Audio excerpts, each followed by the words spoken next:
এই শোন, জি স্যার। ইন্ডিয়ার সাথে যে আমাদের ম্যাচটা আছে, ওই ম্যাচটা কিন্তু আমাদেরকে জিততেই হবে যেভাবে হোক।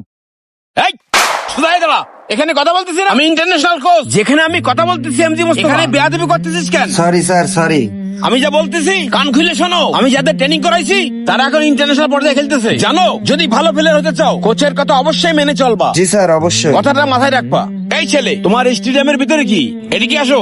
আসসালামু আলাইকুম স্যার। ওয়ালাইকুম আসসালাম। তুমি স্টেডিয়ামের ভিতরে কি করতেছো?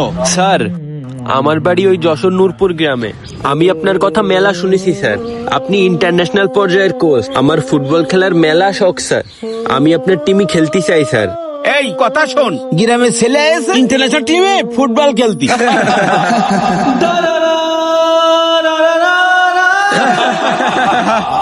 স্যার, ফুটবল খেলতে আমি খুব ভালোবাসি। আর আপনি তো একজন ইন্টারন্যাশনাল কোচ। স্যার, আপনি আমারে একটু সুযোগ দেন না স্যার।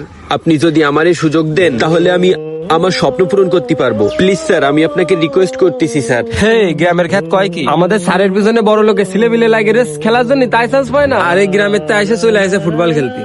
তুই ফুটবল খেলতে যাচ্ছিস? ফুটবলের বানান জানিস? এই ফুটবল খেলা কি মাঠে ধান লাগানোর কাজ? বললি হয়ে গেল। গ্রামের ছেলে গ্রামে ফিরে যা, তোকে দ্বারা ফুটবল খেলা হবে না। এই যা খ্যাত কোথাকার, যা।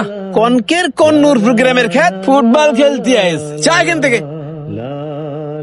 শুনেন স্যার, আপনি আমাকে যা বলতেছেন বলেন, আমার গ্রাম নিয়ে কিছু বললেন না স্যার। আমি গ্রামের ছেলে হতে পারি, কিন্তু ফুটবল খেলা আমরাও জানি স্যার। আপনি ইন্টারন্যাশনাল পর্যায়ের কোচ, এজন্যই আসছিলাম আপনার সাথে দেখা করতে।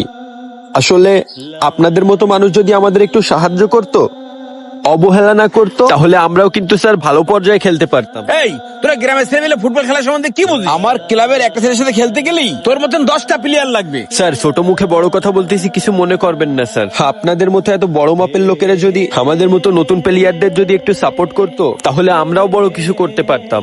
আমাদের স্বপ্নটা মারা যেত না স্যার। আমি আপনার ক্লাবের ছেলেদেরকে চ্যালেঞ্জ করতেছি স্যার। তারা 2 জন খেলবে, আমি তাদের সামনে একা খেলবো স্যার। যদি আমি হেরে যাই, আমি মাথা নিচু করে চলে যাব, আর আপনি যা বলবেন আমি তাই শুনবো। কিন্তু আমি যদি জিতে যাই স্যার, ন্যাশনাল টিমে খেলার আমার একটা সুযোগ দিতে হবে স্যার। স্যার বলে কি ও আমাদের দুইজনের সাথে নাকি ও একা খেলবে?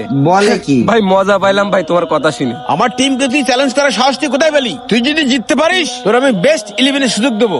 স্যার, এসব ক্ষেত্রে আমাদের টিমে চান্স দেবেন কেন? এই থাম থাম, ও কি আমাদের সাথে জিততে পারতেছে নাকি? এই শোন, আজ ওকে একটা উচিত শিক্ষা দিতে হবে। ওকে ওকে স্যার। এই নে বল, দেখা তোর কত দম। আচ্ছা স্যার, ঠিক আছে।